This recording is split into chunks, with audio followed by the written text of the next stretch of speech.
One.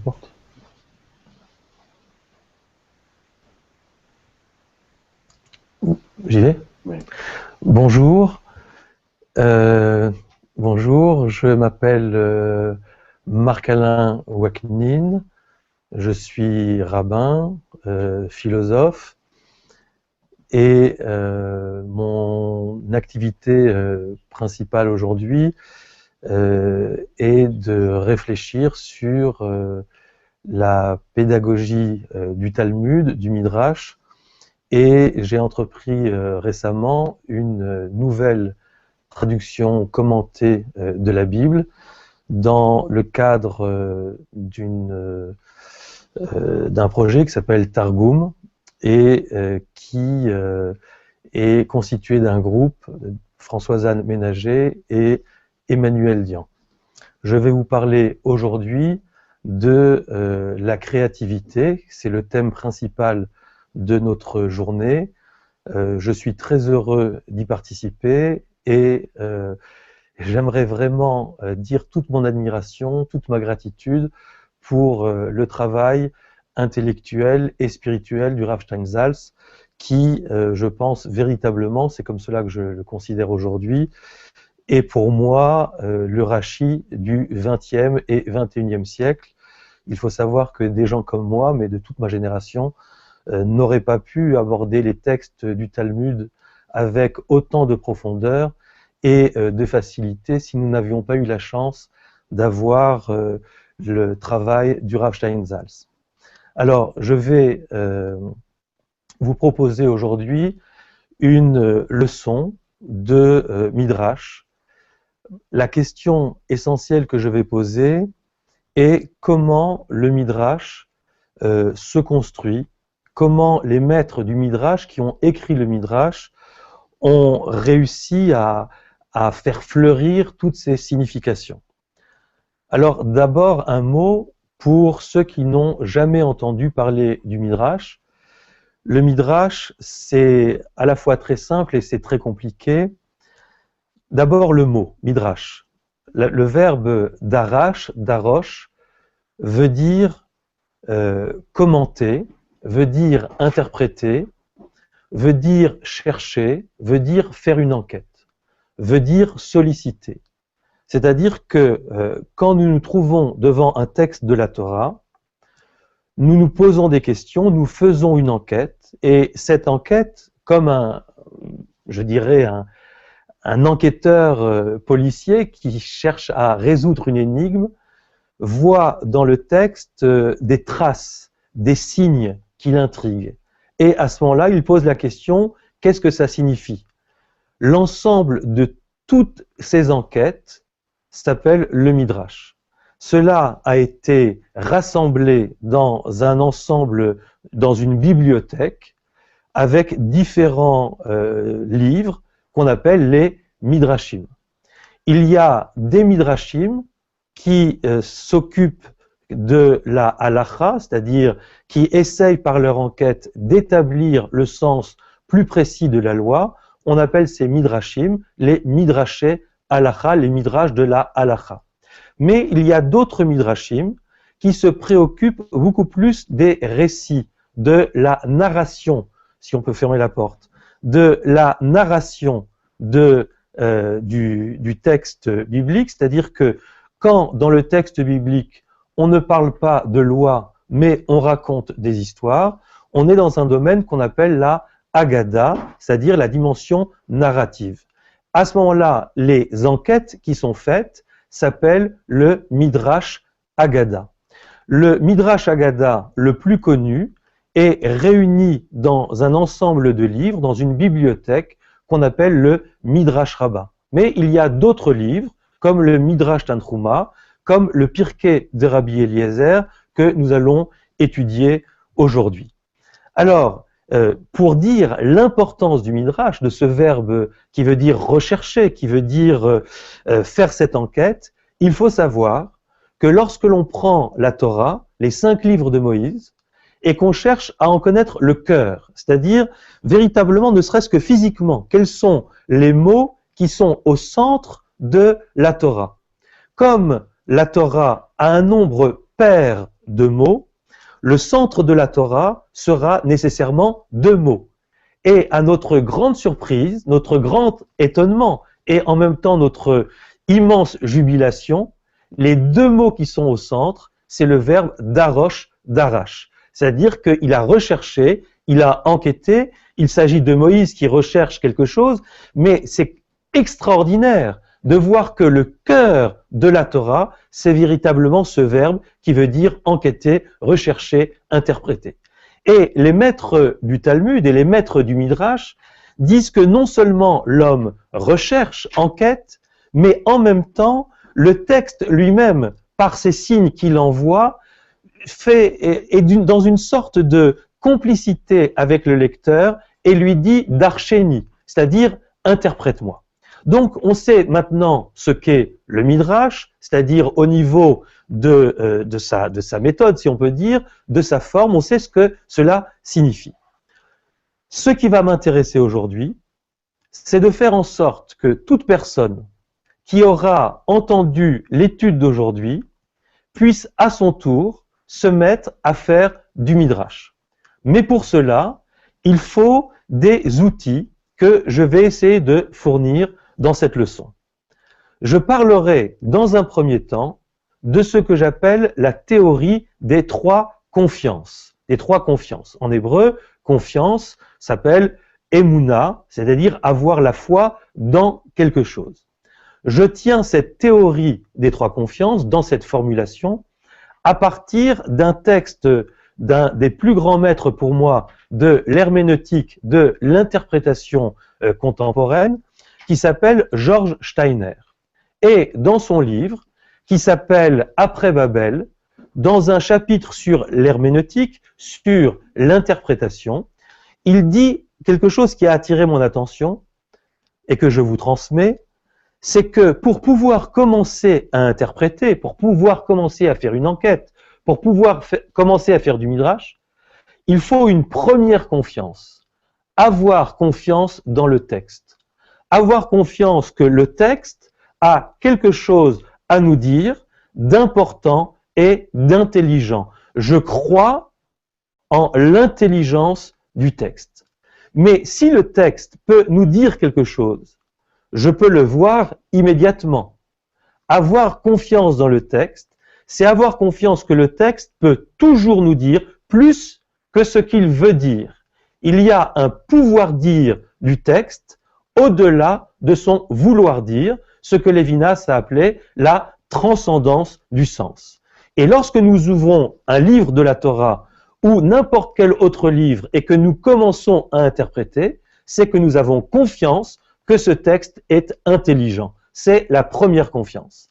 La deuxième confiance, dans cette théorie des trois confiances, c'est avoir confiance en soi. Avoir confiance en soi-même, que nous sommes chacun suffisamment intelligents pour interpréter. On ne doit pas se dire « qui suis-je ? Je n'ai pas suffisamment de formation, je n'ai pas suffisamment étudié ». Et je tiens cette théorie de la deuxième confiance, confiance en soi, de Rabbi Nachman de Bratslav, qui dans un texte qui s'appelle Sichot Haran, c'est-à-dire les conversations avec Rabbi Nachman, au chapitre 266-267, nous dit « Chaque homme a la possibilité d'interpréter, d'avoir confiance en lui-même, et il ajoute, pour que nous soyons véritablement en confiance avec nous-mêmes, Afilou Adam Pachout, même un homme simple, pas un Talmid Chacham, pas un sage. Et d'ailleurs, il rajoute, d'ailleurs, les sages, à force d'être sages, d'être trop sages, et d'avoir déjà trop de savoir, leur savoir est une sorte d'écran dans la possibilité d'innover dans la possibilité du sens.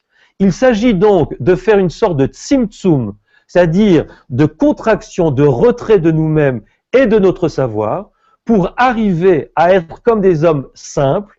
Nous ne savons rien, mais nous avons confiance que nous allons pouvoir interpréter les textes. Au point d'ailleurs que le Talmud, dans le traité Chagiga 5, nous dit que la maison d'étude n'est pas définie par l'étude, mais elle est définie par la créativité du sens. On dit en hébreu, I efshar, le Bet Midrash Belichidush, il n'est pas possible qu'il y ait une maison d'études sans renouvellement du sens. Ce n'est pas l'étude qui fait le renouvellement, c'est le renouvellement qui dit qu'il y a eu étude. Si on est dans une maison d'études, mais il n'y a pas de renouvellement de sens, il n'y a pas de maison d'études, il n'y a pas de Bet Midrash. Mais si on est n'importe où et qu'on renouvelle le sens, il y a Bet Midrash. Donc la deuxième confiance, c'est la confiance en soi-même. Chacun d'entre nous, vous, tous ceux qui sont là en train d'écouter, peuvent se dire, je suis un homme intelligent, une femme intelligente, et j'ai le droit à l'interprétation. Alors, Rabbi Nachman dit, d'accord, mais il faut une autre confiance, parce que on ne peut pas être un artiste du sens, on ne peut pas être intelligent et être dans la créativité du sens si on n'a pas des outils. La troisième confiance, c'est qu'il existe une méthode et que j'ai confiance dans cette méthode, qu'elle va me conduire, qu'elle va me guider vers la possibilité de comprendre, de lire, d'innover et d'être justement en intelligence avec le sens. J'entends le sens en intelligence, l'expression, c'est-à-dire en complicité avec le sens. C'est-à-dire que je rencontre le texte avec une certaine complicité et j'ai confiance en moi parce que j'ai des outils. Et les outils eux-mêmes ont confiance en moi d'une certaine manière que je vais les utiliser à bon escient. Parler d'outils, c'est important parce que l'outil conduit à chaque fois dans une certaine forme. Un peintre qui peint avec un couteau ne produit pas la même peinture qu'avec un pinceau. Quelqu'un qui écrit un concerto pour piano, on va pas lui demander pourquoi c'est pas un concerto pour trompette. C'est-à-dire que la méthode est une contrainte qui contraint la forme. Mais c'est la troisième confiance. Alors maintenant, une fois que nous avons la théorie des trois confiances, qui permet la créativité, qui est liée à la liberté que nous avons chacun et d'accéder au droit d'interpréter, à ce moment-là, il faut que je donne maintenant les outils. Les outils sont proposés dans le Midrash lui-même et dans le Talmud sous deux formes. Il y a ce qu'on appelle les 32 règles de Rabbi Yossi Aglili, les 32 règles de Rabbi Yossi Aglili, et les 13 règles de Rabbi Ishmael. Il y a différentes nominations. Il y a 13 règles pour interpréter la halacha, et il y a 32 règles pour interpréter la Haggadah, c'est-à-dire la dimension narrative, ce qui nous intéresse. Bien évidemment, en une heure de temps, on ne va pas avoir la possibilité de déployer, d'approfondir les 32 règles d'interprétation. Donc, je vais vous en proposer 3. De la même façon que j'ai parlé de la théorie des trois confiances, je vais parler de 3 méthodes d'interprétation. Il y en a 32, donc 10 fois plus. Vous comprenez que ça nécessite encore beaucoup de travail, mais c'est un exemple. La première règle d'interprétation, elle s'appelle j'ai pensé qu'il avait été important de l'introduire dès le début de mes recherches, au début des années 80, fin des années 70. Lorsque, suivant les cours de Rav Aaron Frankel de Strasbourg, qui, au groupe d'étudiants qui apprenaient avec lui, nous a fait connaître cette pensée immensissime d'un auteur qui s'appelle Rabbi Tzadok HaKohen de Lublin, qui était au commencement, qui était un maître litvak, lituanien, mais qui est devenu chassid, donc qui a introduit la rigueur litvak, je dirais, dans la pensée chassidique. Il a écrit une œuvre monumentale, c'est un des commentaires des personnages les plus importants de la bibliothèque juive, Rabbi Tzadok HaKohen de Lublin. Et quand j'ai découvert ces textes, j'ai eu la chance de tomber sur une des règles d'interprétation, mais qui est fondée maintenant dans une référence précise. Beaucoup de chercheurs et beaucoup d'enseignants citent intuitivement cette règle, disent qu'elle existe, mais elle a une source, et c'est ce que j'ai essayé d'introduire à travers mes différentes recherches dans mes différents livres. La règle s'appelle la règle de la première occurrence. C'est-à-dire, enfin, la règle de la première occurrence, c'est comme cela que je l'ai nommé en français. Après, d'autres chercheurs ou d'autres enseignants ont repris cette règle de la première occurrence et lui ont donné d'autres noms, principe de la première occurrence ou autre chose, mais ce qui est important, c'est savoir comment elle a été introduite par Rabbi Tzadok HaKohen de Lublin, et dans son livre qui s'appelle Marshavot Harutz, ça veut dire pensée subtile, pensée profonde, à la page 117, il écrit Veine, kol davar b'makom shehu niskar bo batorah barishona, sham ou kol koach oto davar. Je traduis pour ceux qui ne parlent pas l'hébreu. Voici toute parole, toute chose, là où elle apparaît pour la première fois, c'est là que émerge la force essentielle de ce propos, de cette parole ou de cette situation. C'est-à-dire qu'à chaque fois qu'on veut comprendre quelque chose, un mot ou une situation, on se demande où ce mot apparaît-il pour la première fois. Quand on le découvre, on a appliqué la règle de la première occurrence. D'ailleurs, c'est très très intéressant parce que le Talmud l'applique de manière systématique pour produire de l'intertextualité.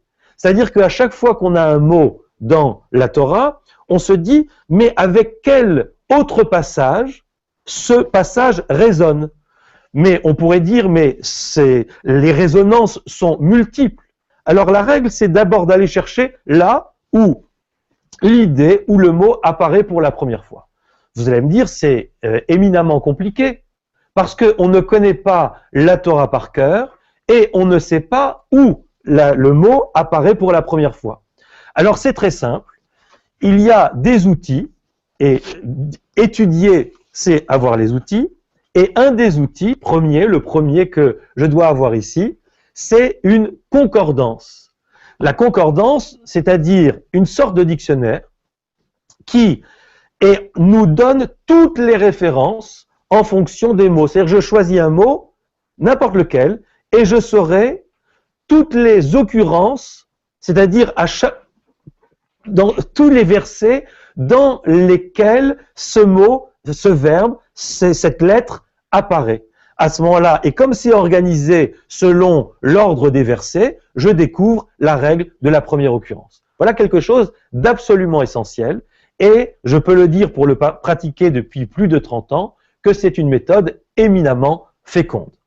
La deuxième règle d'interprétation à laquelle je vous convie aujourd'hui est la règle de ce que j'appellerais, il y a ce que j'appelle l'amphibologie. Ce que, en français, j'appelle l'amphibologie. Qu'est-ce que ça veut dire? Si j'ai pu, pour vous expliquer la règle de la première occurrence, citer Rabbi Tzadok HaKohen de Lublin, j'ouvre une toute petite parenthèse pour ceux qui voudraient savoir un peu plus sur cet auteur, qu'il est né en 1823 et mort en 1900, et que un de ses élèves est très connu, c'est des petits élèves, il s'appelle Eliyahu Kitov. Peut-être que vous connaissez Eliyahu Kitov, qui a écrit de nombreux livres, en tout cas les enseignants connaissent bien ce texte. Voilà, je referme la parenthèse et je reviens sur ma deuxième règle d'interprétation, qui est l'amphibologie. Qu'est-ce que veut dire l'amphibologie? C'est un mot que j'utilise en français, qui a été utilisé par le traducteur de Maïmonide en français, Salomon Munk, qui, lorsqu'il a traduit le Guide des égarés, a utilisé ce terme pour signifier, pour expliquer ce que Rambam, ce que le Maïmonide dit, deuxième règle d'interprétation, tous les mots en hébreu, sans exception, ont toujours au moins deux significations. Et ça, c'est quelque chose d'extraordinaire. Pourquoi? Alors, il faut comprendre maintenant pourquoi Maïmonide, comment Maïmonide est venu à découvrir et à établir, à théoriser. Parce que comme j'ai dit, il y a ces règles, elles existent, mais il y a des personnes qui les ont théorisées. Pourquoi Maïmonide théorise la règle de l'amphibologie? Parce que il a un problème métaphysique, philosophique et théologique important. C'est que le texte de la Torah nous dit Dieu descend, Dieu regarde, Dieu voit, Dieu donne, le bras de Dieu, l'œil de Dieu, le pied de Dieu. Et Maïmonide dit, mais comment on peut parler du pied, de la tête, de la main, du corps de Dieu, de la colère de Dieu, alors que Dieu n'est pas un homme? Comment on peut parler de Dieu de manière anthropomorphique? Et Maïmonide répond, c'est très simple. C'est que lorsque je parle du pied, vous croyez que je parle du pied?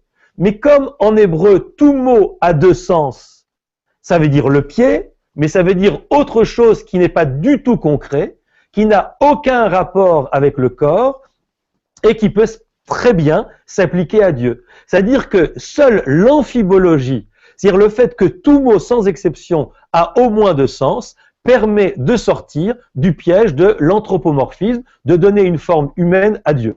Et j'ai en souvenir un exemple très simple où on voit ce côté à la fois concret de l'objet et abstrait de l'objet, son double sens. Maïmonide dit dans le chapitre 10 du Guide des égarés dans le tome 2, il dit le mot « etz » veut dire en hébreu l'arbre. C'est très concret. Mais « etz » veut dire en hébreu, c'est un verbe qui veut dire donner un conseil. Ça donne le mot, le conseil « etza ». Et lorsque, par exemple, il interprète le livre de Job, qui vit dans le pays de Outz, il dit, mais c'est quoi le pays de Outz? Il dit, Job n'a jamais existé, c'est un personnage littéraire. Alors pourquoi un personnage littéraire habite dans un pays qui s'appelle Outz? Et il répond, parce qu'il habite dans le pays où les gens sont suffisamment intelligents pour donner des conseils. Or, cette idée, lorsqu'on sait qu'un mot a au moins deux significations, à chaque fois que l'on lit un texte, en fait, on lit déjà deux textes. Comme dit le psaume, à propos de David, Dieu a parlé une fois, j'ai entendu deux paroles. Et c'est cité pas dans le sens de c'est cité, cela est cité par Rashi pour dire le sens du pshat, c'est-à-dire le sens littéral. Le sens littéral, c'est pas du tout de dire que c'est le sens littéral de ce qui est écrit, c'est le sens littéral du fait que la littéralité, la structure même du texte hébraïque a ce double sens. Faire du pshat, c'est entendre le double sens. Et vous voyez déjà qu'on est dans ce que le texte veut dire, mais dans ce que le texte peut dire aussi autrement. On est déjà dans, je dirais, cette transcendance du sens. Alors vous allez me dire, mais on peut donner 1 million d'exemples, puisque tous les mots ont deux sens. J'en ai donné un, arbre, et j'ai donné le mot conseil. On va trouver un troisième exemple, un autre exemple que je vais donner tout de suite après, quand dans la deuxième partie, nous allons découvrir ensemble la Midrash. Pour ceux qui seraient perdus, et qui ne sont plus avec moi, peut-être je parle trop vite, donc je récapitule, je fais une petite pause pour récapituler où j'en suis. J'ai décidé aujourd'hui de vous proposer je dirais un voyage à travers la pédagogie et la créativité du Midrash. Pour cela, dans un premier temps, j'ai abordé ce que j'ai appelé la théorie des trois confiances. Confiance dans le texte, que le texte nous parle, confiance en soi-même et dans son intelligence, intelligence qui répond à l'intelligence du texte, et être en intelligence complice avec le texte. Et la troisième confiance, confiance que si j'ai des outils d'interprétation, ces outils vont me permettre d'avoir suffisamment de guides, de méthodes, de chemins pour être dans la création. Et surtout, c'est très important cette idée des outils pour ne pas dire n'importe quoi. Ça veut dire qu'on peut tout dire, mais pas n'importe quoi parce que on a des outils.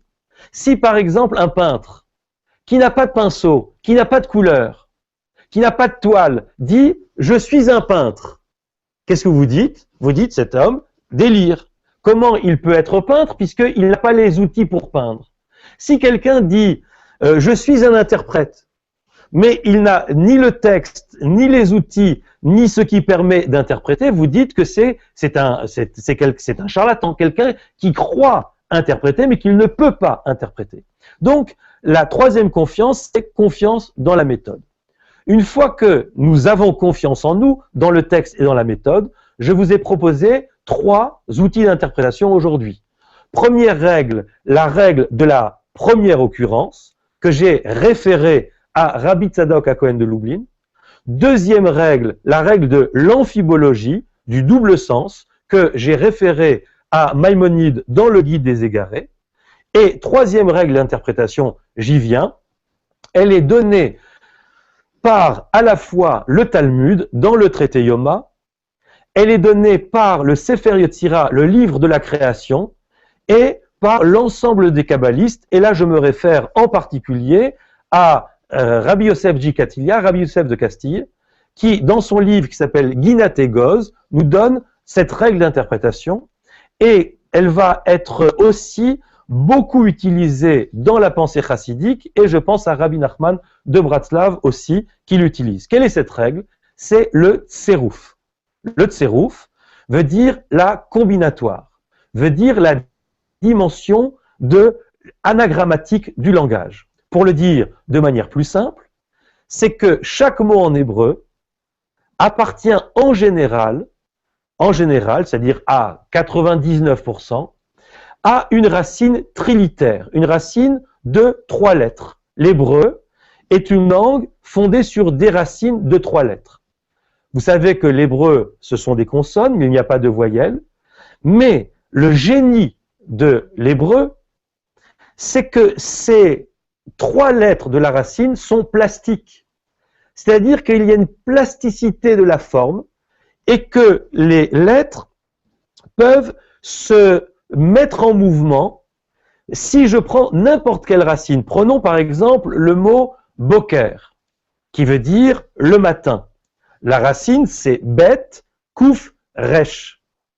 Mais je vais pouvoir écrire non pas bet, kouf, resh, je peux écrire dans un autre sens bet, resh, kouf. Ou je peux encore écrire dans un autre sens, par exemple, resh, resh, kouf, bet. C'est-à-dire que je mets en mouvement les 3 lettres de la racine, et la règle est très simple. Quand on a 3 lettres, l'ensemble des permutations possibles sont au nombre de n factoriel. C'est-à-dire 3 factoriel, c'est 3 fois 2 fois 1, c'est-à-dire 6 permutations possibles. Si tout à l'heure, j'ai dit qu'un mot a 2 sens, mais dans le même ordre des lettres, mais là maintenant je dis qu'un mot a au moins 6 permutations, si je rajoute les doubles sens, ça fait déjà 12 sens, 6 permutations, ces permutations-là s'appellent le tserouf. Il ne viendrait à l'idée de personne en français, aucun philosophe sensé va prendre un mot en français, le mot bonjour par exemple, et dire que bonjour ça veut dire, on va permuter les lettres, ça veut dire généreux. Non, et si quelqu'un dit que bonjour ça veut dire généreux, il dit c'est quelque chose de très bizarre. Pourtant, l'anagramme, c'est-à-dire le tserouf, la permutation existe. En général, on met cette permutation du côté du jeu, du côté ludique. Moi, je dis qu'avec naïveté, ça se dit en hébreu tam, il faut penser ce ludique de manière tam, j'appelle cela tam ludique. Et vous entendez déjà dans tam ludique que tam ludique est l'anagramme de talmudique. Mais c'est un jeu. En français, par exemple, aujourd'hui, vous avez des gens très sérieux, des scientifiques très sérieux. Je pense à un scientifique qui s'appelle Étienne Klein, que vous connaissez certainement, et Jacques Péry-Salkov, qui ont écrit un livre qui s'appelle Anagramme renversante, ou le sens caché du monde, et ils prennent n'importe quelle phrase, n'importe quel mot, et ils ont créé, je suppose, un algorithme, ils en font la permutation. Ainsi, par exemple, être ou ne pas être, virgule, voilà la question, c'est l'anagramme de oui et la poser n'est que vanité orale. Je peux dire par exemple aussi, Léonard de Vinci, c'est l'anagramme de le don divin créa. Je peux dire aussi, le sourire de Mona Lisa devient le soir donna sa lumière. Vous voyez que c'est à la fois quelque chose qui est très poétique, et on peut en trouver des centaines. Le mouvement perpétuel devient temple ou rêve un temple. Et là, vous voyez comment c'est tout à fait construit, parce que c'est le mouvement perpétuel, devient lui-même dans son anagramme un mouvement perpétuel. Ce qui nous semble ludique dans ces anagrammes en français, où, par exemple, quelqu'un dit, vous savez pourquoi les chiens n'ont pas besoin d'un lieu pour être? Parce que chien est l'anagramme de niche. Donc le chien a déjà sa propre niche dans le mot qui le dit. Bien entendu, vous voyez que cela est poétique ou ludique. Cette dimension du jeu en français est une dimension de la recherche dans le Midrash. Le Midrash est fondé sur le Tserouf. Un des grands maîtres du Tserouf s'appelle Rabbi Abraham Aboulafia, et il fait remarquer que le mot Tserouf, qui veut dire l'anagramme, la permutation des lettres, a la même valeur numérique, la gematria, que le mot Lachon, qui veut dire la langue. C'est 186, la langue, l'essence du langage, c'est la capacité permutative anagrammatique. J'aime beaucoup penser, avec Lévinas par exemple, que le mot tserouf, qui veut dire l'anagramme, est lui-même l'anagramme du mot tsipor, qui veut dire l'oiseau. À ce moment-là, Lévinas dit, en chaque mot, il y a un oiseau, aux ailes repliées, qui attend le souffle du lecteur. Et quand j'interprète avec créativité, il dit, attention, il faut sauter, l'oiseau va déployer ses ailes et ne pas oublier de sauter sur le dos de l'oiseau pour monter avec lui. Vous voyez qu'on est presque dans du prévers. Or, cette permutation, ce qui est la troisième règle d'interprétation, elle se trouve déjà, dit Rabbi Yosef Jikatilia, dans la Torah elle-même. Il y a certains versets qui mettent en œuvre la permutation sous forme de clin d'œil. Par exemple, il nous cite ce verset de la Genèse, que vous connaissez très bien, et on dit « Venoach matzachen be'ene Hashem ». Et Noé a trouvé grâce aux yeux de Dieu. Or, qu'est-ce que vous remarquez, dit Rabbi Yosef Jikatilia, que Noach, qui s'écrit Nun Chet, et le mot Chen, qui est la grâce, c'est la permutation l'un de l'autre. Ça veut dire que déjà dans la Torah, il y a des clins d'œil à cette méthode. Ou bien un autre verset, dans Genèse 38, Vayehi Bechor Yehuda Ra Be'ene Hashem, et c'est le nom d'un personnage, qui est le fils de Yehuda, était mauvais aux yeux de Dieu. C'est son nom, Ra, c'est l'inverse. Et donc il y a véritablement un travail sur la permutation. Ce que je voudrais faire maintenant avec vous, parce que maintenant vous êtes beaucoup plus savants, en tout cas je l'espère, vous avez une triple confiance dans le texte en vous et dans la méthode. Vous avez au moins 3 outils, la règle de la première occurrence, l'amphibologie, le double sens, et vous avez la règle de la permutation. On le trouve d'ailleurs, je rajoute encore un point pour cette règle de la permutation. Ça se trouve dans le Sefer Yetzira, le livre de la création, où on dit avec 2 pierres, on fait 2 maisons. Noach, Chen. Avec 3 pierres, on fait 6 maisons. Et donc, on voit que c'est véritablement un jeu de construction. Ce tserouf, donc très important, on a la méthode. Deuxième partie, étude. Vous me dites si, par exemple, on est déjà à la moitié du temps qui nous était imparti. Ça, j'avais besoin de savoir pour réorganiser mon étude, puisque maintenant, nous allons faire des travaux pratiques. On est à la moitié à peu près, c'est ça? Au-delà. Vous inquiétez pas, c'est souple, hein, c'est pas parce qu'on est en direct en Mondiovision qu'il faut être tendu. Si j'ai besoin de savoir, dites-moi combien de temps il me reste, à peu près 20 minutes, c'est ça, quelque chose comme ça. Bien. Alors maintenant, deuxième partie, si c'était pas du direct, je dirais qu'on couperait après, mais c'est l'habitude, vous voyez. Deuxième partie, c'est on va prendre un midrash ensemble et on va se poser la question comment les maîtres du midrash ont construit ce midrash, comment ils l'ont inventé, puisqu'un midrash, c'est une créativité intellectuelle. Le choix que j'ai fait se trouve dans les Pirkei de Rabbi Eliezer, c'est un midrash très important, et raconte l'histoire suivante. Il s'agit de l'épisode très connu, vous vous rappelez pas, parce que je ne l'ai pas encore dit, de Abraham, dans le chapitre 18 de la Genèse.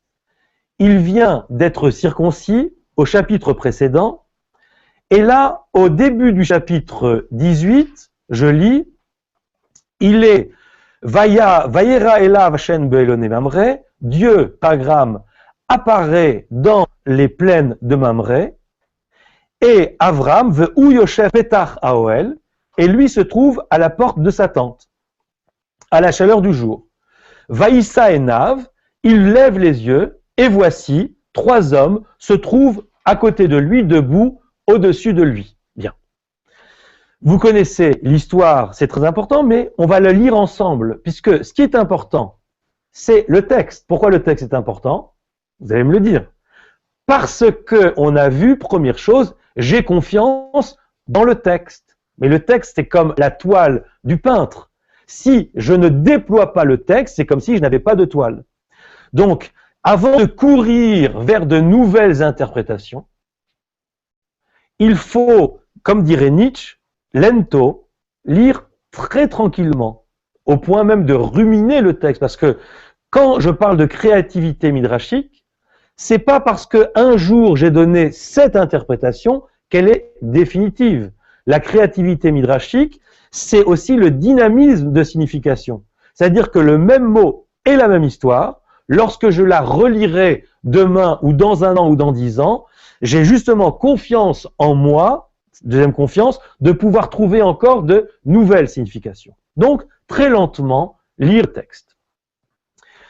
Abraham, donc, il s'appelle ici toujours, comment s'appelle-t-il? Il s'appelle Abraham. Il est assis à la porte de sa tente et voici que 3 hommes se tiennent debout devant lui.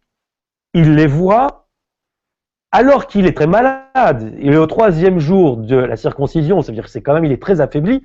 Il court à leur rencontre depuis la porte de la tente et il se prosterne devant eux, comme dit le texte. Il leur dit, mes seigneurs, si j'ai trouvé grâce à vos yeux, et ici, c'était pas fait exprès, mais le terme, vous voyez que comment, lorsque on est dans une méthode et qu'on a un peu de mémoire de ce que l'on vient de dire, tout s'éclaire différemment. Il y a 4 minutes, avec vous, j'ai évoqué Noach, Noé, et Chen. Et tout à coup, je vois ici le mot Chen. Imna matzati chen be'enecha, si j'ai trouvé grâce à vos yeux. Le midrashiste, bien évidemment, qui sait que Chen c'est Noach, c'est d'emblée, alors que c'est pas du tout prévu, c'était même pas prévu pour vous, mais c'est même pas prévu pour moi. C'est-à-dire que là, on assiste à un chidouche, à la créativité midrashique en live. Je sais maintenant, à partir du 17 novembre 2013, que je peux être en relation, le texte de la visite des anges faite à Abraham, en relation avec Noé. Comment ça va se construire, c'est pas le propos, mais je sais déjà qu'il y a un clin d'œil, un chemin, une direction. Et je continue, si j'ai trouvé grâce à vos yeux, ne passez pas devant votre serviteur. Qu'il soit pris un peu d'eau, et je vous laverai vos pieds, et vous allez vous reposer sous l'arbre. Ce qui est intéressant, c'est qu'avec le commentaire de Maïmonide, dont j'ai parlé tout à l'heure sur arbre et conseil, déjà l'arbre s'entend de manière complètement différente. Vous allez vous reposer sous l'arbre. Si l'arbre, ça veut dire le conseil ou l'intelligence de quelque chose, vous voyez comment déjà tout le texte prend une ampleur absolument différente. Je prendrai un peu de pain, vous vous rassasierez, et après vous passerez votre chemin, et ils dirent, ainsi, faisons qu'il soit fait comme ta parole. À ce moment-là, il dit à Sarah, sa femme, il lui dit, qui était dans la tente, il dit, Sarah, fais vite, cuit des gâteaux de farine et fait des gâteaux. Vaasi ugot, fait des gâteaux. Et tout à coup, il y a une rupture dans le texte. Ve'el abakar ratz Avraham, et Avraham court vers le gros bétail. Littéralement, on sait qu'il va courir après un veau. Il prend Ben Bakar, donc il court à l'enclos où se trouve le gros bétail, et là il prend Ben Bakar, un fils de Bakar, c'est-à-dire il prend un veau, qui est tendre, qui est bon, et il le donne à son jeune homme, à son serviteur, pour le préparer, et très vite, il lui demande de le préparer très vite. Il prend du beurre, Vaikar Chema, Vechalav, du lait ou de la graisse, et le veau qu'il a préparé, et il le présente aux invités. Tous les auditeurs qui sont présents aujourd'hui se demandent comment est-il possible, alors qu'on sait qu'on ne mélange pas le lait et la viande, Abraham lui présente ce veau avec ce lait et cette viande. Et à ce moment-là, les invités demandent où est Sarah, et ils lui disent, Sarah aura dans un an, dans 9 mois, elle aura un fils. Sarah, qu'est-ce qu'elle fait Sarah? Sarah, elle rit à l'intérieur d'elle-même, Vatitzrak Bekirba, Vatitzrak Sarah Bekirba, elle rit à l'intérieur d'elle-même en disant, comment est-il possible alors que je suis usé, que mon mari est quand même assez âgé, il a 100 ans, moi j'ai 90, comment est-il possible que j'aurai encore mes règles ou littéralement, mais c'est pas le propos d'aujourd'hui, comment j'aurai encore une jouissance. Voilà, bien. Alors là, le Midrash qu'on va lire, on a la toile. Maintenant, le Midrash va dire le texte suivant. Quelle est la question essentielle que nous avons vue ensemble ici, qui apparaît, qui jaillit dans ce texte? C'est la disparition de quelque chose. À chaque fois qu'on étudie un texte, il faut se demander, mais qu'est-ce qui disparaît? Or, qu'est-ce qui disparaît ici? C'est les gâteaux. La vraie question métaphysique de ce texte, mais où donc sont passés les gâteaux? Parce que Abraham dit à Sarah, prépare les gâteaux, et tout à coup, qu'est-ce qu'il va présenter aux invités? Un veau avec du lait et de la crème fraîche. Mais pourquoi il ne lui donne pas les gâteaux? Si je réponds à la question pourquoi il ne lui donne pas les gâteaux, j'entre dans le Midrash. La porte du Midrash est suscitée et ouverte par cette disparition des gâteaux. Je lis Pirkei de Rabbi Eliezer, page 36. Rabbi Yehuda dit la chose suivante. Abraham conclut une alliance avec les peuples du pays. Lorsque les anges se révélèrent à lui, il pensait que c'étaient des voyageurs du peuple de la contrée. Il courut à leur rencontre et voulut leur faire un grand festin. Il dit à Sarah de leur confectionner un repas. Quand Sarah, donc un repas de gâteaux, mais pourquoi il n'a pas servi les gâteaux? Le Midrash s'engouffre dans cette disparition des gâteaux pour interpréter et dire, quand Sarah pétrit la pâte, elle vit du sang des règles. Donc à 90 ans, elle a un retour de règles. C'est pourquoi il ne leur tendit aucun gâteau, parce que à l'époque, une femme qui a ses règles ne faisait pas la cuisine. Et il court, donc, puisque c'est comme si Sarah lui dit, excuse-moi, elle vient très vite, lui dit, excuse-moi Abraham, aujourd'hui les gâteaux ça ne sera pas possible, il y a quelque chose de très bizarre, j'ai mes règles. Il lui dit, ne t'inquiète pas, c'est pas grave, alors qu'il est complètement malade, il a 100 ans, il est peut-être un peu fatigué. Qu'est-ce qu'il fait? Il se lève et il court. Et le texte dit, et il courut pour ramener un veau. Ça c'est dans le texte, le Ben Bakar. Mais le Midrash dit, mais le veau s'enfuit de devant lui et entra dans la caverne de Marpella.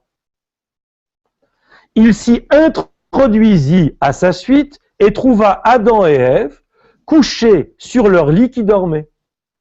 Des bougies étaient allumées au-dessus d'eux et une odeur suave de paradis les entourait comme une senteur agréable. Pour cette raison, Abraham désira avoir la caverne de Marpella comme possession sépulcrale.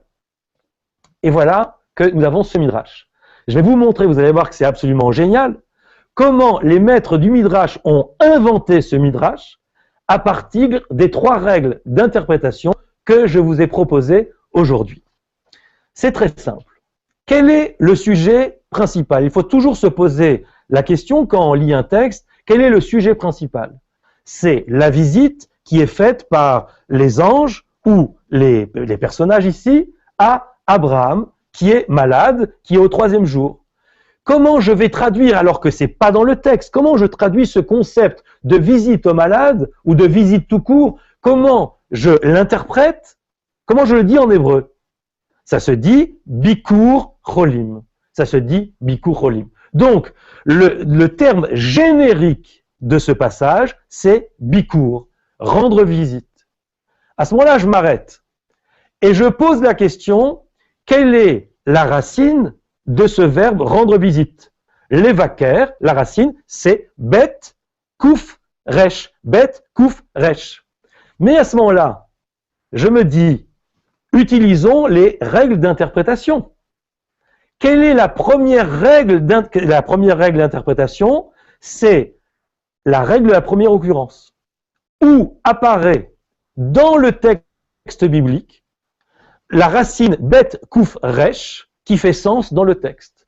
C'est très rapidement, c'est dans les premiers versets de la Genèse, Vayehi erev, vayehi boker, yom echad, il fut soir, il fut matin. Mais là, vous voyez que le mot matin, boker, est de la même racine que le mot bikur, qui veut dire rendre visite. On est déjà en même temps dans la deuxième règle d'interprétation où une racine a au moins 2 significations. Bet koufresh veut dire rendre visite, mais ça veut dire aussi le matin. J'imagine que si... Alors là, je m'arrête une seconde et je me dis, mais quel rapport y aurait-il entre rendre visite et le matin? Ben, c'est très simple. Qu'est-ce que c'est que le matin? C'est le moment où il y a plus de lumière que la nuit. Et donc, j'en conclus que pour l'hébreu, rendre visite à quelqu'un, c'est faire en sorte que ça soit une pensée matinale, une expérience matinale, à savoir que ma présence, lui et ma visite, lui amène plus de lumière, comme le matin amène plus de lumière. D'ailleurs, il est dit dans la Torah elle-même, Ve'a boker or, le matin, il faut le penser comme lumière. Mais est-ce que les maîtres du Midrash le savaient? Bien évidemment. Mais non seulement les maîtres du Midrash le savaient, mais les auteurs de la Torah, que ce soit Dieu ou Moshe ou qui vous voulez, c'est pas important. Le sujet, c'est quoi? C'est Bikur, c'est rendre visite. Et immédiatement, qu'est-ce qui apparaît? Les gâteaux disparaissent. Qu'est-ce qui apparaît? C'est la disparition des gâteaux. Mais qu'est-ce qui apparaît comme mot qu'on n'attendait pas du tout? Bakar, le gros bétail. Mais Bakar, bet kouf resh, comme Bikur, bet kouf resh, comme Boker, bet kouf resh. Et il court après un veau, Ben Bakar. Et le veau s'enfuit et il rentre dans une caverne qui s'avère être la caverne de Marpella. La caverne de Marpella, c'est le lieu où sont enterrés Adam et Ève. Donc c'est un tombeau. Il rentre dans une caverne qui est un tombeau. Là, vous pouvez poser une question avec enthousiasme. D'où? Mais d'où sort-il son tombeau alors qu'on avait un veau qui court? Mais c'est très simple. C'est que le tombeau se dit en hébreu kever, c'est l'anagramme de Bakar. Kouf bet resh, c'est kever, c'est le tombeau. Et donc quand je suis la plasticité, le mouvement des lettres, tout se met en place. Alors vous allez me demander, mais comment est-il possible? Il rentre dans cette grotte qui devient le kever. D'où est né le kever? De l'anagramme du tsérouf de Bakar. D'où vient le Bakar? De l'homophonie, de l'amphibologie de Bikur. La visite Bikur fait naître le Bakar veau, le Bakar gros bétail, le Ben Bakar le veau. Mais le Bakar fait naître le kever. Mais à ce moment-là, si je continue la mise en mouvement des lettres, tout à coup, tout s'éclaire. Pourquoi? Parce que kever devient barak, et barak, ça veut dire un éclair. Donc s'il y a de l'éclair, il y a de la lumière. Donc je comprends pourquoi il est dit, il s'introduisit à sa suite dans la caverne de Marpella, ils dormaient sur leur lit, des bougies étaient allumées. D'où vient cette lumière dans la caverne? Du kever, qui est en même temps, qui est barak.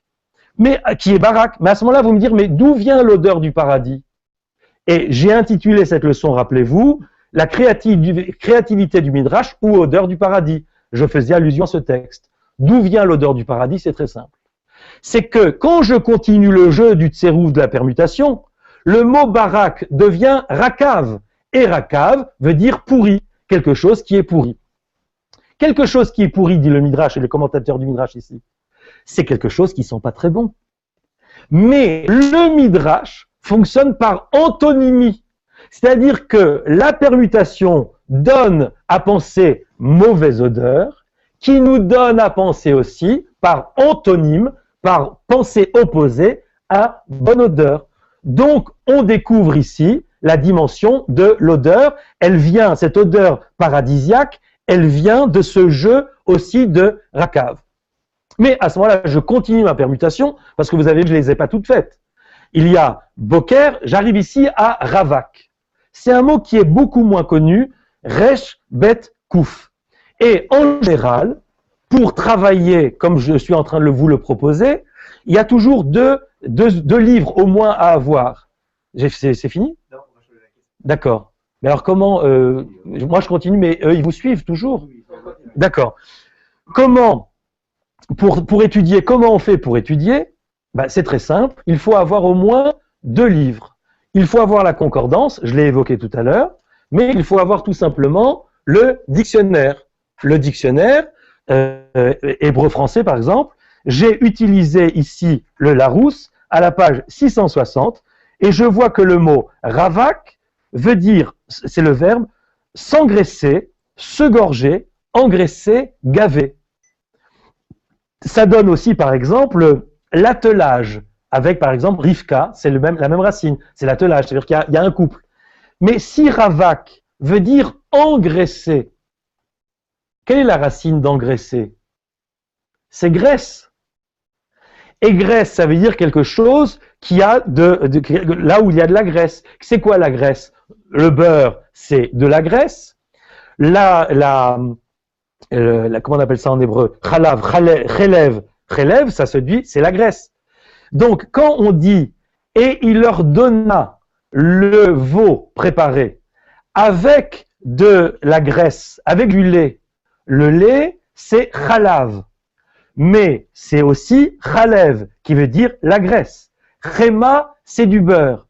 Mais d'où sort ce beurre? Il sort simplement d'une autre permutation possible du boker, qui est devenu bakar, qui est devenu kever, qui est devenu barak, qui est devenu rakav, qui devient maintenant ici ravak. Et vous voyez que si nous suivons les 6 permutations possibles d'un mot et que nous mettons en même temps en rapport ces mots avec la règle de la première occurrence, avec le double sens des mots, on utilise les 3 règles, on peut construire le midrash. C'est-à-dire que d'une certaine manière, ce midrash apparaît, je dirais, en surface. Ce que j'appellerais une sorte de phénotexte, un texte en surface. Mais qu'est-ce qui était en mouvement en dessous de ce texte pour le faire naître? Ce que j'appelle le génotexte, c'est l'ensemble des jeux de mots dont je viens de vous parler ici. À ce moment-là, je vais rajouter un point, il faut juste que vous puissiez me dire combien il nous reste de temps dans cette étude pour que nous puissions... Pardon? On a largement le temps pour conclure. C'est que si vous me demandez ici maintenant, ce qui est important, c'est que moi j'ai surtout, les 2 dernières minutes, j'ai un signe qui se présente. Le problème du Midrash est le suivant. Et j'ai découvert dans un texte très intéressant de Roland Barthes, qui s'applique en même temps, je veux dire que ça s'applique à Proust, où il nous raconte tout ça, mais j'avais envie de faire une autre petite parenthèse avant, et je ne sais pas si j'aurai le temps, c'est de dire que certains auteurs, en littérature, aujourd'hui, la question de savoir, est-ce que la créativité midrashique, que je vous ai expliqué aujourd'hui, dont je viens de faire la démonstration, en 2 parties, partie théorique et très rapidement dans un exemple pratique, est-ce que c'est quelque chose qui est réservé à la littérature hébraïque ou c'est quelque chose qui est en dialogue avec la culture en général. Et il me semble que c'est quelque chose qui est en rapport avec la culture en général. Je peux penser, par exemple, au cinéma, et j'ai en tête, par exemple, une conversation récente que j'ai eue avec Nourit Aviv, qui actuellement a sorti un film, qui est d'ailleurs toujours sur les écrans, qui s'appelle Annonce. Et quand j'ai discuté avec elle, elle me dit, moi, ce qui m'intéresse dans mon cinéma, ou si je devais définir mon cinéma, c'est un cinéma midrashique. Je veux faire un cinéma, du cinéma comme on fabrique un midrash. Et ça m'a questionné, mais je comprends beaucoup mieux ce qu'elle veut dire aujourd'hui à partir de la créativité midrashique que j'ai essayé de vous évoquer.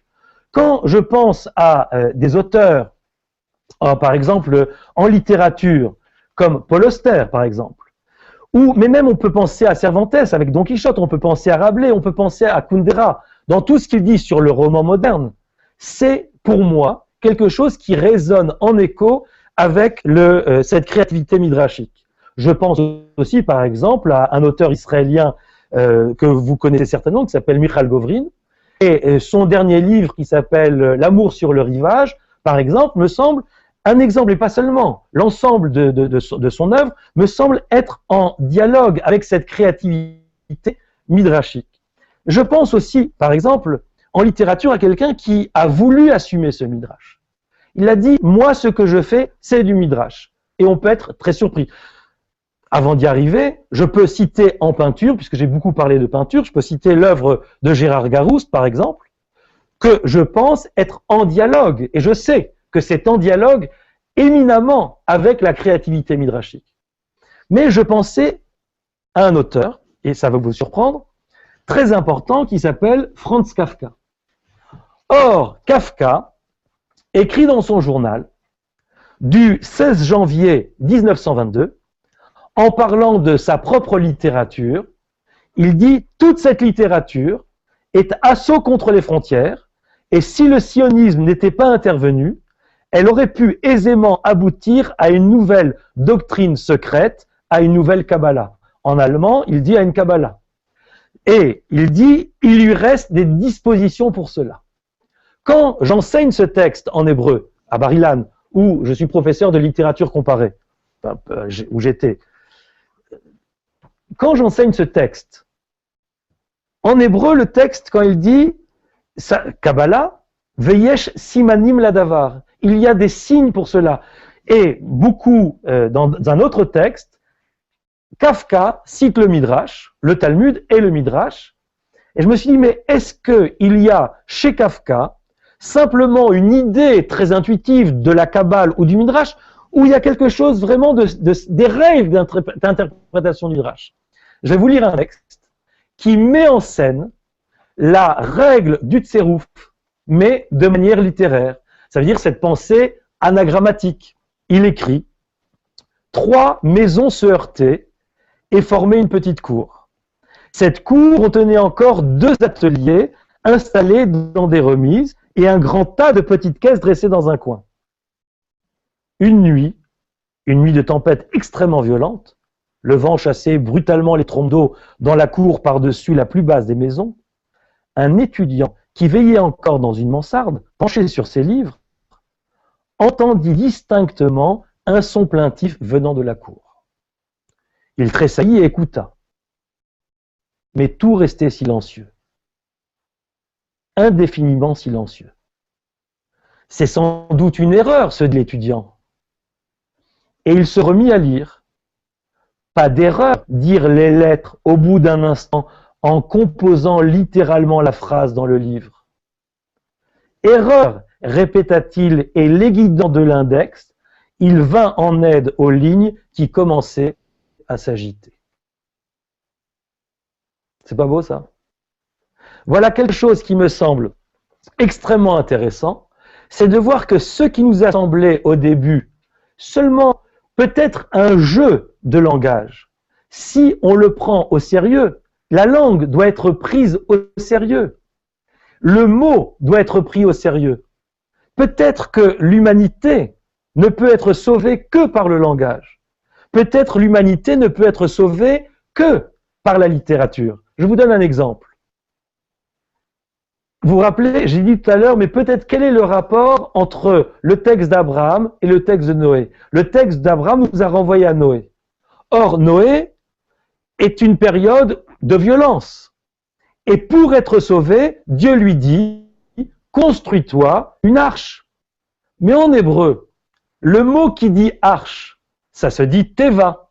Et teva, si j'utilise la deuxième règle d'interprétation de l'amphibologie, où chaque mot veut dire deux choses, ça veut bien dire à la fois un bateau, ça veut dire aussi une arche, mais ça veut dire une caisse, mais ça veut dire un mot. Rachet Tevot, ça veut dire les initiales d'un mot. Teva, c'est un mot. Et le Baal Shem Tov donne ce commentaire génial. Il dit, Dieu a demandé à Noé de rentrer dans un mot pour être sauvé. Mais la preuve, dit le Baal Shem Tov, que j'ai raison, que l'humanité sera sauvée par le langage, par les mots et par la littérature, c'est que c'est très rare quand il y a des nombres dans des nombres dans le...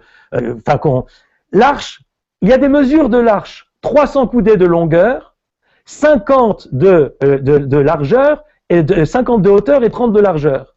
Et il dit, si ce sont des nombres, ce sont aussi des lettres en hébreu. 300, c'est la lettre Shin, 50, c'est Nun, et 30, c'est Lamed, dans l'ordre que vous voulez, mais si je prends 30, 300 et 50, ça écrit le mot Lachon, qui veut dire la langue. C'est un mot qui a les mesures d'une langue. Et je crois que là, on comprend véritablement quelque chose de comment relire le texte avec cette créativité. Je viens de vous donner une autre méthode d'interprétation, enfin un autre exemple de ce double sens. Et je pense que je peux terminer là-dessus. Parce que, donc, je résume encore une fois, et vous m'excuserez peut-être d'avoir été trop pédagogique. Le thème d'aujourd'hui était la créativité du Midrash. Nous avons, en deux parties, réfléchi premièrement sur la théorie des trois confiances. Confiance dans le texte, confiance en soi et confiance dans l'interprétation, dans la méthode. Pour mémoriser ce que j'ai dit, je vous ai donné trois règles d'interprétation. La première étant la règle de la première occurrence, référée à Rabbi Tzadok HaKohen de Lublin. La deuxième, le double sens ou l'amphibologie, référée à Maïmonide dans le Guide des Égarés. Et la troisième règle d'interprétation, le tsérouf ou l'anagramme, référé à Rabbi Yosef Dikatilia. Et j'ai montré à partir de là comment d'un mot, quand je suis attentif, quand j'ai confiance dans le langage, dans les mots, je peux faire fleurir véritablement un ensemble de sens. Mais il faut bien comprendre, et ça je crois que si je ne disais pas ce que je vais dire maintenant, ça manquerait beaucoup à mon propos. C'est pas qu'une fois les jeux de mots faits que la pensée est là. Les jeux de mots permettent d'établir, je dirais, un petit lexique. Il faut ensuite avoir suffisamment de créativité et d'intelligence pour organiser ce lexique sous forme de phrases et le réamplifier sous forme d'histoire. Et ce que font les midrashistes et les maîtres du midrash, c'est un jeu de va-et-vient entre le texte, le mot et le mot qui redevient, qui se réenfle d'une histoire. Et j'aimerais, pour conclure, citer un très beau texte de Valère Novarina, qui est un grand auteur de théâtre, qui dit pour moi, peut-être de manière plus poétique, mais de manière très très profonde, le sens que je donne au midrash. Je n'utilise pas les mots. Je n'en ai jamais cherché aucun. Ce ne sont pas des outils. Devant le langage, les sensations sont de l'ordre du toucher. Quelque chose parle là derrière l'oreille. On ressent la matérialité de tout. Les mots sont comme des cailloux, les fragments d'un minerai qu'il faut casser pour libérer leur respirant. Tout un livre peut provenir d'un seul mot brisé. Le mot est fermé, enveloppé, secret, enfoui. Quelque chose doit apparaître de dedans, de l'intérieur du mot, et non pas du tout de l'intérieur de l'écrivain. Les mots en savent beaucoup plus que nous, mais il faut les prendre avec amour, entre ses mains et les porter à son oreille. Les mots sont au sol, incompréhensibles et comme des noyaux. Je les ramasse, j'écoute dedans, je les brise, apparaît une phrase, une scène, toute la construction respiratoire du livre. Je vous remercie.